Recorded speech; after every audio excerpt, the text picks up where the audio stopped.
Aujourd'hui, nous avions choisi pendant ce temps le thème « Dieu est mon secours ». Dieu est ton secours. Alors, nous avons le texte de base qui est dans Deutéronome chapitre 1, le verset 29 à 33. Et lorsque nous lisons Deutéronome, la Bible nous rassure, c'est Dieu qui dit lui-même au peuple d'Israël de ne pas avoir peur. Deutéronome chapitre 1, le verset 19, la Bible dit « Je vous dis, ne vous épouvantez pas et n'ayez pas peur d'eux. L'Éternel, votre Dieu, qui marchera devant vous, combattra lui-même pour vous selon tout ce qu'il a fait pour vous, sous vos yeux en Égypte, puis au désert, où tu as vu que l'Éternel, ton Dieu, t'a porté comme un homme porte son fils, pendant toute la route que vous avez faite jusqu'à votre arrivée en ces lieux. Malgré cela, vous n'êtes point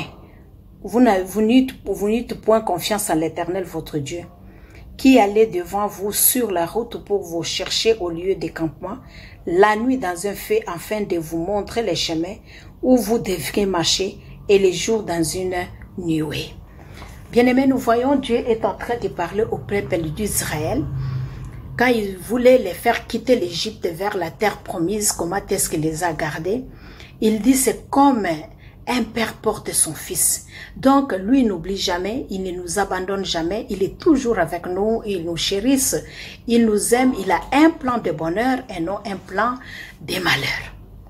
Alors, aujourd'hui, c'est pas Israël, aujourd'hui, c'est toi et moi que l'Éternel aime, que l'Éternel s'est choisi, que l'Éternel est venu nous chercher dans la boue, dans le monde où nous étions, dans le péché où nous étions. Il est venu nous chercher de là et il dit, je marcherai avec vous. Et depuis que tu es un enfant de Dieu, c'est vrai, tu as traversé des moments difficiles, tu as été dans les déserts, mais pendant tout ce temps-là, malgré toutes ces situations qui sont difficiles, l'Éternel ne t'abandonnera jamais. Il est toujours avec toi, il est toujours fidèle. Et c'est pour cela qu'il dit, la nuit, il y a la colonne du feu qui est en train de nous conduire. Et la journée aussi, il y a les nuées qui sont là pour nous éclairer, nous montrer la voie, afin que nous ne puissions pas nous perdre. Donc ne te décourage pas. Dieu est avec toi, Dieu est à côté de toi, il est en toi. Il te guidera, il t'aidera. Malgré ces moments de ténèbres, malgré ces moments d'obscurité, ces moments, n'est-ce pas, difficiles, ces moments où l'économie est par terre, ces moments où personne ne veut peut-être dépenser ce qu'il a parce qu'il ne sait pas ce qui va lui arriver demain, les moments d'incertitude. Mais nous avons confiance à notre Dieu. Il dit, n'ayez pas peur. Ne vous épouvantez pas. Donc, ni avoir peur de ce qui peut détruire, de l'ennemi. N'ayez pas peur d'eux. Et nous tous, nous savons que notre ennemi, ce n'est pas les êtres humains.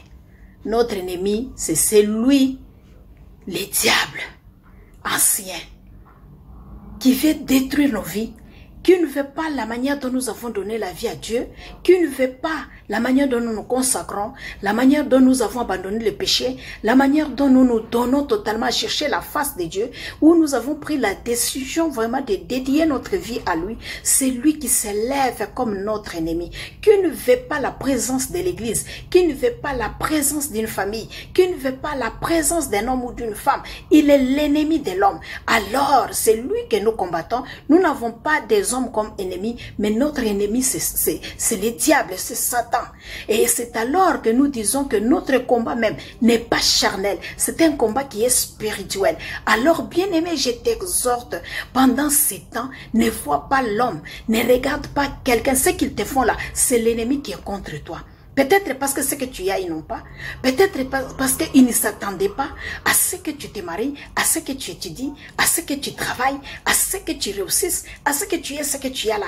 Ils s'élèvent. Ou bien ils ne s'attendaient pas réellement que toi, le fait de confesser Christ comme Seigneur et Sauveur, tu seras sérieux dans cet engagement-là. Alors ils cherchent à tout prix pour te retourner, pour te montrer que Dieu t'a abandonné. Dieu n'est pas amour. Pour te montrer que Dieu est contre toi, Dieu est méchant. C'est pourquoi tu souffres dans cet état des maladies. C'est pourquoi tu as ces difficultés-là. C'est pourquoi tu ne réussis pas d'un coup. Mais non, je voudrais t'assurer et te donner confiance que Dieu est notre secours. Même dans l'ombre de la mort, il nous accompagne et il va nous secourir. Même dans les trous où l'ennemi peut nous jeter, l'Éternel est capable de nous sauver de là, de nous tirer de là pour nous donner la vie. Donc ne te décourage pas. Les business qui ne marchent pas là avec le Seigneur bien-aimé, aie seulement de la patience et confiance en Dieu. Le temps de Dieu va arriver, tu vas voir que tu vas réussir. Bien-aimé, ce qui est comme difficulté aujourd'hui, confie-toi à l'Éternel. Mets confiance en lui. Prie encore en secret. Prie encore dans le silence. Lève-toi. Bien-aimé, sois reconnaissant dans ta prière. La manière dont tu dois faire ta prière. D'abord, reconnais qui il est. Reconnais ce que Dieu a fait dans ta vie. Si tu termines cela, bien-aimé, dans ta prière, ne manque pas de te repentir. Arrange ta vie. S'il y a des moments difficiles, tu as regretté, tu as pleuré. Parce que Dieu ne se nourrit pas de pleurs. Il se nourrit de sa parole. Donc, le pleur, c'est pour le bébé, dans la foi. Mais toi, maintenant, tu as grandi. Maintenant, ce n'est plus le temps de pleurer. C'est le temps de parler devant ton Père. C'est le temps de te présenter dans sa présence. Alors, parle-lui. Et quand tu termines d'arranger ta vie, bien-aimée, comme la deuxième des choses, maintenant demande à l'Esprit de Dieu d'intercéder en toi, de prier à ta place. Quand tu es rempli de l'Esprit de Dieu, cherche cette communion-là, chante des cantiques de louange, prie le Seigneur. Quand tu sens la présence de Dieu dans ces cantiques et dans ces louanges-là, maintenant passe sur la quatrième étape, qui est l'étape maintenant de présenter tes requêtes devant le Seigneur, tes besoins, tes problèmes devant le Seigneur. Et quand tu termines, bien-aimé, commence à prendre l'autorité sur les esprits qui te dérangent. L'autorité, c'est ce qui bloque ta vie. L'autorité, c'est ce qui ne marche pas. Et la dernière des choses maintenant, commence à proclamer et anime ton esprit de la parole de Dieu. Et déclare cette parole de Dieu qui a la vie en elle. C'est cette parole qui va engendrer ce que tu cherches. C'est cette parole qui va amener à l'existence ce qui n'existe pas. Ce n'est pas seulement une confession simple. C'est une confession ensemble mêlée. Donc la confession avec foi. Avec foi, bien-aimé. Nous voyons que Dieu rappelle le peuple d'Israël. Est-ce que vous avez oublié d'où je vous ai tiré? Est-ce que vous avez oublié ce que j'ai fait avec vous la nuit et le jour? Est-ce que vous avez oublié comment j'ai été à côté? Je vous ai nourri dans le désert. Est-ce que vous avez oublié ce que j'ai pourvu pour vous? Je suis le même. Il est hier, aujourd'hui et éternellement. Il est celui qui est et son nom. Il ne change pas. Il n'a pas d'ombre et de variation. C'est pourquoi je te dis, pendant ces moments de confinement, pendant ces moments où nous ne nous rassemblons pas, pendant ces moments où les gens vont encore perdre du travail, pendant ces moments où les gens encore pensent comment est-ce qu'ils vont faire pour vivre, bien-aimés, où on limite encore certains, bien-aimés, services partout, on n'a pas besoin que les gens se ressemblent et tout ça. C'est sûr et certain que l'ennemi planifie toujours quelque chose à chaque occasion, n'est-ce pas, qui se présente. Mais nous avons un Père qui ne dort, ne sommeille. Il veille sur nos vies, même dans le moindre détail. Bien-aimé, tu dois connaître que lorsque nous parlons que Dieu est mon secours, chaque chrétien, chaque enfant de Dieu doit connaître que Dieu nous aide contre nos ennemis. Ça, c'est la première des choses. Tout croyant a des ennemis. Vous devez savoir ça. Deuxièmement, vous devez savoir que parfois Dieu supprime nos ennemis. Et troisièmement, vous devez savoir aussi que parfois Dieu aussi affronte, il affronte nos ennemis. Alors, parce que Dieu nous aide dans nos circonstances et parce que Dieu nous aide dans notre pèlerinage, que nous l'avons lu. Et ça, nous devons le savoir. Avant que je puisse parler de ces 3 points-là, je voudrais d'abord que nous puissions comprendre Que signifie vaincre? Parce que la victoire est déjà dans ton camp. Christ a tout payé à la croix. Il a dit tout est accompli, bien-aimé. Donc nous devons croire. Tout est accompli. Il n'y a pas d'exception. Il n'y a pas de domaine que Dieu ne peut pas intervenir. Il n'y a pas de situations qui sont difficiles. C'est nous qui manquons la foi. C'est nous qui avons difficile. C'est nous qui doutons. Mais lui, tout est possible à celui qui croit. Et sa parole est la vérité. Sa parole ne change pas, bien-aimé. Celui qui vaincra l'héritage, celui qui vaincra héritera ces choses. Je serai son Dieu et il sera mon fils.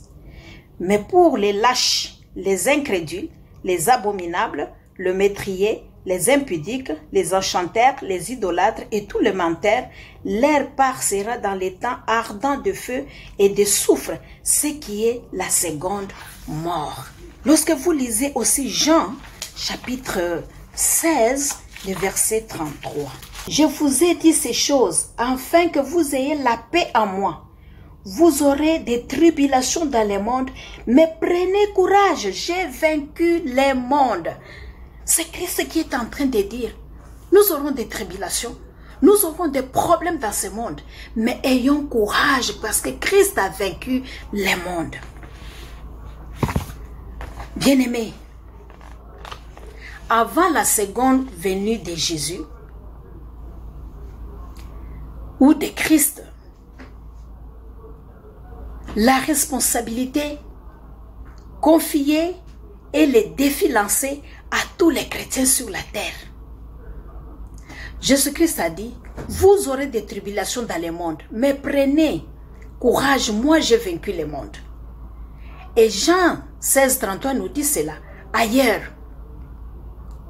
il est dit, ils combattront l'agneau et l'agneau les vaincra parce qu'il est le Seigneur des seigneurs, le roi des rois. Et les appelés, les élus,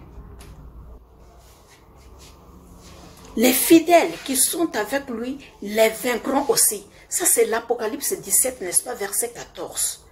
L'apôtre Jean écrit, qui est celui qui triomphe du monde, sinon celui qui croit que Jésus est le Fils de Dieu. C'est 1 Jean chapitre 5, verset 5. Des jeunes gens, les mêmes des apôtres même déclarent, vous êtes forts, la parole de Dieu demeure en vous et vous avez, n'est-ce pas, leur témoignage. Et l'apôtre ajoute, n'est-ce pas, dans Apocalypse 12, verset 11, vous êtes plus que vainqueurs, n'est-ce pas, par celui qui vous a aimé, c'est-à-dire Christ, comme Romains 8 le dit au verset 37.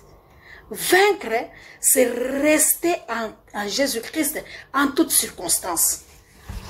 C'est empêcher les diables et le monde des pécheurs de vous éloigner de la communion avec Dieu et de son service.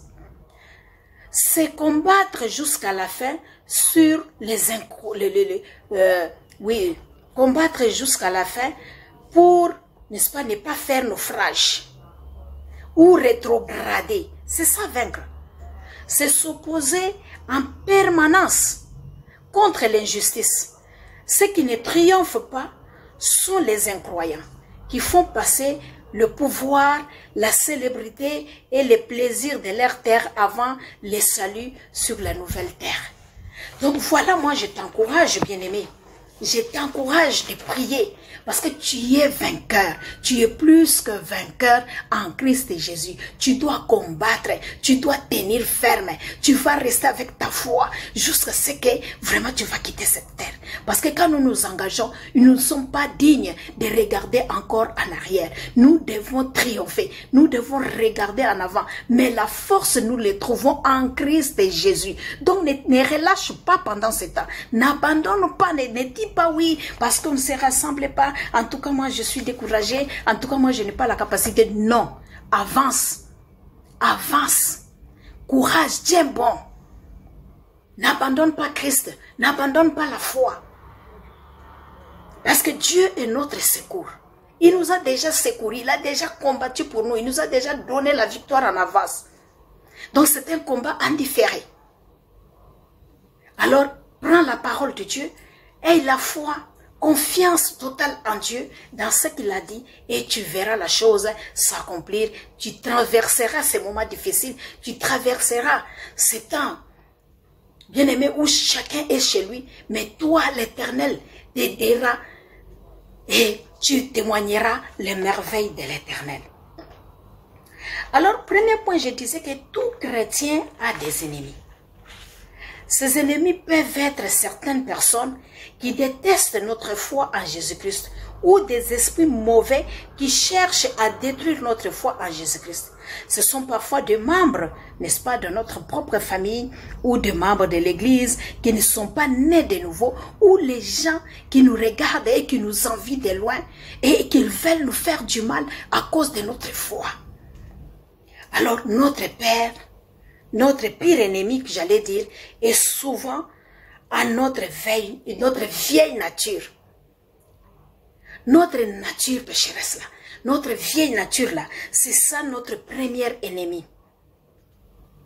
Parce que le péché, c'est encore à nous.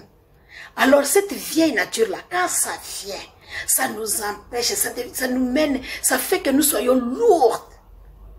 Et ça fait que nous ne puissions pas être à mesure d'accomplir les tâches que Dieu nous confie, la responsabilité, faire plaisir à Dieu. Nous nous détournons de Dieu et nous allons vers d'autres dieux, comme nous avions lu aussi dans Ézéchiel aujourd'hui. Les gens abandonnent, ils se détournent vers les choses qui les détruisent. C'est Ézéchiel 14 qui dit cela. On a des idoles, des choses dans notre corps. Quand nous ne nous repentons pas sincèrement et totalement nous détourner de ces choses-là, ça sera des idoles dans notre cœur. Et quand ça va s'élever dans notre chair, ça va nous bloquer, ça va nous empêcher, n'est-ce pas, à compter sur les secours de Dieu, comme nous l'avons dit. Et nous avions dit aussi que parfois, Dieu supprime nos ennemis comme deuxième point. Lorsque vous lisez 2 Chroniques 20, versets 12 à 17, nous voyons que Dieu combat pour nous et nous permet de contempler sa puissance et sa victoire. Le problème, c'est nous, de nous rendre compte que Dieu est puissant. Dieu est avec nous. Il ne nous abandonnera jamais. De même, si vous lisez le même Chronique, les versets 22 à 25, vous allez voir la victoire que Israël a combattue. Vous allez voir la victoire que les prophètes, les hommes de Dieu se sont levés, se sont engagés, ils se sont tournés vers Dieu, ils ont cherché la face de Dieu et ils ont été vainqueurs. Alors je disais, parfois, nous devons aussi affronter nos ennemis. Lorsque tu lis Luc 6, le verset 26 à 28. Dieu permet des fois que nous puissions affronter notre ennemi en lui faisant du bien, en sachant que cette personne-là me hait, en sachant que cette personne-là me détruit, en sachant que cette personne-là me critique, en sachant que cette personne-là cherche ma mort, en sachant que cette personne-là planifie le mal pour mon mari, pour mes enfants, pour moi-même. On connaît, tu sais, tu vois, tu entends, mais c'est pas lui ton ennemi. S'il est malade, s'il a un problème, s'il a un besoin, il faut le venir en aide. Il faut le bénir. Parce que ce que tu fais là, c'est comme des charbons ardents que tu mets sur sa tête. Donc le combat là ne sera pas pour toi. Dieu a permis que tu puisses l'affronter, mais ce n'est pas toi qui vas combattre. C'est l'Éternel pour qu'il te donne la victoire. Si tu réussis à faire cela, tu auras la victoire. N'est-ce pas? Et lorsque nous lisons aussi 1 Pierre chapitre 2, nous voyons l'attitude de Christ, qu'on l'injuriait, mais il ne retournait pas. On les calomniait, il ne parlait pas. Parce que lui qui est juste, il veut nous donner un modèle. C'est pourquoi nous disons qu'il est un leader par excellence, c'est un modèle à suivre. Moi, je peux retourner. Moi, je peux me fatiguer. Moi, je peux répondre. Moi, je peux mal agir. Moi, je peux faire quelque chose qui n'est pas bon. Mais suis le modèle de Christ, la parole par excellence. Le modèle de celui qui nous a rachetés par son sang. De celui qui n'a pas été injuste, mais a accepté l'injustice. De celui qu'on a injurié, qu'on a humilié, mais il n'a pas retourné le mal contre le mal. Mais par contre, il a dit à son père, même avant qu'il meure, n'est-ce pas, à la croix, la Père, pardonne-leur parce qu'ils ne savent pas ce qu'ils font. Les gens nous feront du mal. Nous aurons toujours des ennemis sur cette terre. Nous aurons toujours les gens, tu les fais du bien, ils te retournent le mal. La reconnaissance n'est pas de ce monde bien-aimé. Donc si tu attends la reconnaissance, tu ne feras pas du bien. Donc toi, n'attends pas cette reconnaissance-là, parce que l'Éternel lui-même te bénira. Les hommes changent, les hommes tournent. Aujourd'hui, tu lui donnes. Quand il regarde de côté, il tourne son visage, il parle mal, vraiment de toi. Ou soit tu dénigres même ce que tu lui as donné. Bien-aimé, ne regarde pas cela. Mais ce que toi, tu dois faire en tant qu'enfant de Dieu, c'est obéir à la parole. Parce que si tu regardes l'homme dans son visage là, tu ne le feras pas. Quelqu'un peut venir rire avec toi, mais après tu entends, il t'a insulté. Après tu entends, il complote contre toi. Après tu entends, il est en train de te critiquer. Après il entend, il s'assoit au milieu de méchants parler de toi. Ou il critique même ce que tu as. Ou il dit même de mauvaises choses sur toi. C'est déplorable, c'est difficile. Des fois, ça vexe. Des fois, ça frustre. Des fois, ça fait que ça peut te limiter à faire du bien. Des fois, ça bloque la voie d'aider d'autres personnes. Mais qu'à cela ne tienne, Dieu est amour. Il faut pardonner, il faut surmonter. Mais pour arriver à cela, il faut l'aide du Saint-Esprit. Moi, je dis toujours, il ne faut pas dire, moi, je ne ferai jamais ça. Si le Saint-Esprit ne t'aide pas, la même chose, ce que tu crains là, c'est ce qui va t'arriver. Tu vas te retrouver dans cette chose-là. Tu vas te retrouver dans ce que tu critiques là. Tu vas te retrouver dans ce que tu dis, je ne ferai pas là. Tu vas te retrouver dans ça et tu auras honte de toi-même. Parce que quand l'Esprit de Dieu viendra, il t'enseignera, il te parlera, il te reprochera, il t'amènera à la raison. Mais maintenant, quand tu as déjà confessé devant les gens, qu'est-ce que tu vas faire? Donc, c'est à nous de rentrer à genoux, demander à Dieu de nous pardonner, de nous aider et qu'il vienne, comme nous avions dit, il est notre secours pendant ces temps difficiles. Alors je disais, il arrive que Dieu ne supprime pas nos ennemis. Tu pries pour tes ennemis. Tu pries que tu ne veux pas voir cette personne-là. Tu pries vraiment que Dieu l'éloigne même sur ton chemin. Tu pries vraiment que cette situation change. Tu pries vraiment que c'est que l'ennemi, vraiment là où on t'oblige, l'ennemi, vraiment là où on se moque de toi, là où vraiment tu te sens que quand j'arrive, c'est une humiliation, là où le monde a déclaré des choses sur toi. Mais parce que pourquoi Dieu permet cela? Il ne supprime pas nos ennemis. Parce qu'il veut se servir d'eux pour former notre caractère. Nous apprendre à faire du bien aux méchants et les glorifier. Quand notre réaction face à nos ennemis plaît à Dieu, il les fait vivre en paix avec nous. N'est-ce pas, c'est Proverbe 16, le verset 17. Donc Dieu fait, c'est pour nous former. Il les laisse, c'est pour notre bien, pour changer notre caractère. Des fois, on est difficile. Des fois, on n'accepte pas qu'on peut passer par des moments difficiles. Des fois, on se dit, en tout cas, moi, il n'y a personne qui peut me parler. Il n'y a personne qui peut me faire bouger. Il n'y a personne qui peut me faire pleurer. Il n'y a personne qui peut changer mon caractère. C'est comme ça que je suis. Mais l'Éternel va utiliser un ennemi pour toi là. Pour te faire de telles choses. Parce que des fois, tu te dis toi-même, je ne supporte pas qu'une personne m'humilie. Je ne supporte pas que quelqu'un m'insulte. Je ne supporte pas que quelqu'un parle de mon mari, de mes enfants. Je ne supporte pas ceci ou cela, qu'on me maltraite, qu'on me prive de ceci ou de cela. Mais Dieu le permet. Dieu le permet, il sait que tu es son enfant. Il a un plan merveilleux pour ta vie. Il veut t'amener dans des dimensions élevées. Il veut t'élever. Il veut te bénir. Mais tant que la colère là n'a pas changé, tant que la haine est toujours là, tant que toi tu t'énerves pour de petits riens, tant que quand on te reproche, tu n'acceptes pas, tant que quand on te piétine, en tout cas tu revendiques, en tout cas tu réagis. Bien-aimé, l'Éternel t'amènera à ce point-là de ne pas, n'est-ce pas, enlever l'ennemi sur ton chemin. De laisser l'ennemi, n'est-ce pas, sur de ta voie. De ne pas les supprimer. Il va les laisser. C'est parce qu'il veut t'apprendre. Parce qu'il ne cherche que ton bonheur. Il veut changer quelque chose. Quand notre réaction face à nos ennemis plaît maintenant à Dieu, oh bien-aimé, Je disais, Proverbe 16, le verset 7, la Bible dit, « Quand l'Éternel approuve la voie d'un homme, il dispose favorablement à son égard même ses ennemis. » Si Dieu ne dispose pas favorablement à ton égard tes ennemis, c'est pas dire que Dieu ne t'aime pas.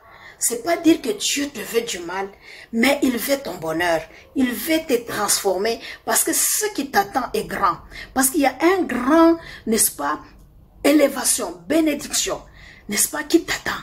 Tu es appelé à des grandes choses. Tu es appelé à être, n'est-ce pas, un modèle pour les autres, à amener plusieurs à Christ, vraiment à sauver plusieurs, en tout cas à entretenir plusieurs, à garder plusieurs, à guider plusieurs vers le Seigneur. Mais il veut d'abord travailler avec ton caractère. Avant qu'il te laisse, n'est-ce pas, entrer dans ces champs-là. Avant qu'il te laisse, n'est-ce pas, peut-être tu es appelé à des grandes responsabilités. Être un PDG, un directeur. Tu veux faire ton entreprise, quelqu'un. Mais il faudrait qu'il travaille d'abord en toi. Comment est-ce que tu vas vivre avec les gens-là? Comment tu vas les supporter? Comment tu vas vraiment, parce qu'il y aura, n'est-ce pas, des oppositions. Il y aura peut-être quelqu'un qui va imiter exactement ce que toi tu fais. Lui aussi, il fait. Mais toi, tu auras confiance en toi parce que cela te vient de Dieu. C'est Dieu qui t'a donné cela. Alors Dieu te prépare à d'autres moments. Il veut nous équiper pour les combats en nous revêtant d'armes spirituelles comme Ephésiens 6, 10, 17 le dit.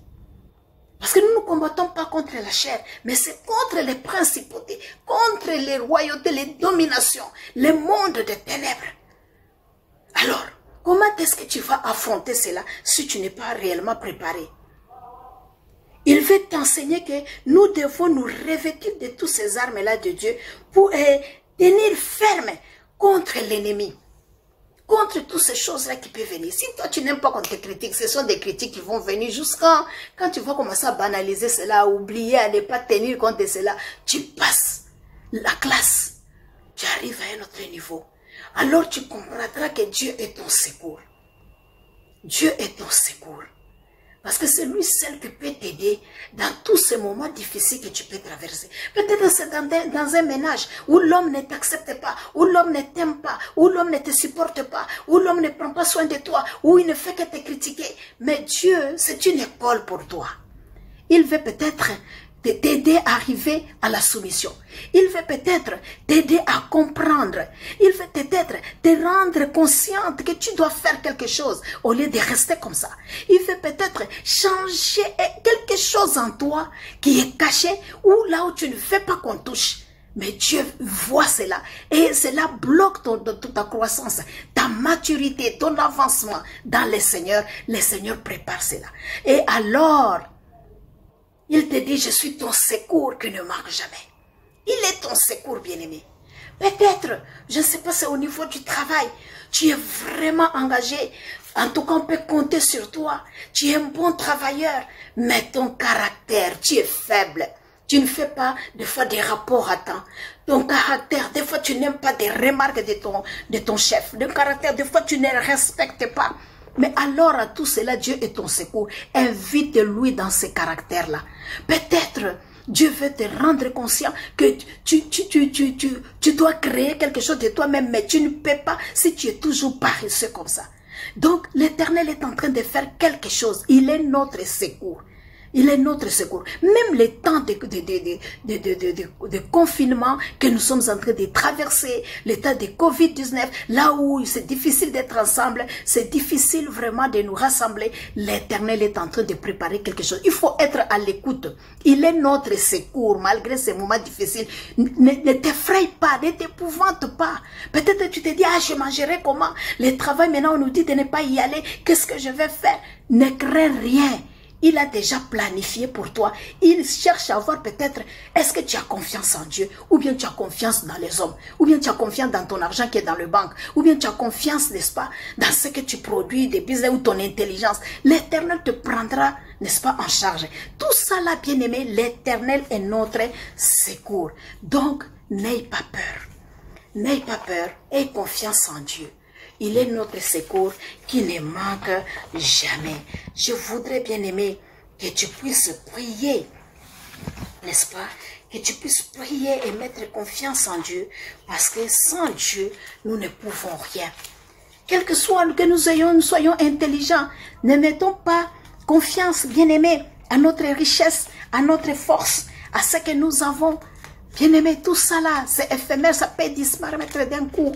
Mais mets confiance en Dieu. Il sait ce qu'il est en train de faire. Il te prépare, bien-aimé, pour les moments difficiles. Et quand tu seras dans l'abondance, tu le glorifieras, tu le remercieras. Il va te faire apprendre à vivre dans l'abondance comme dans la disette, dans la joie comme dans la douleur. Il va t'apprendre à vivre à tout moment dans le chaud comme dans le froid. Comment est-ce que tu peux t'en sortir en étant son enfant? Donc parce que l'Éternel est notre secours. N'est-ce pas, lorsque nous les hommes sommes trois, il y a beaucoup d'ennemis qui disent qu'il n'y a pas de salut pour toi. Mais l'Éternel est ton bouclier. L'Éternel, il est ta gloire. Il renverse, n'est-ce pas, le trône de l'ennemi et il va relever ta tête. Et toi, tu crieras seulement à l'Éternel et il répondra. Parce qu'il est fidèle. Il écoute la prière. Et j'ai aimé aujourd'hui Ézéchiel.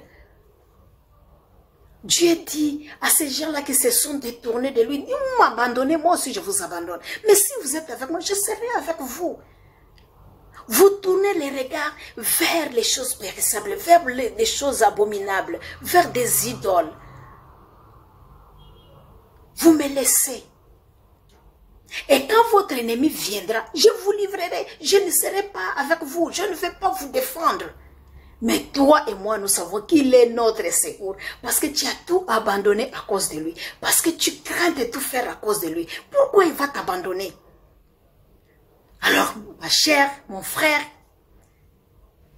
c'est ça. N'oublie pas ça. Dieu est notre secours.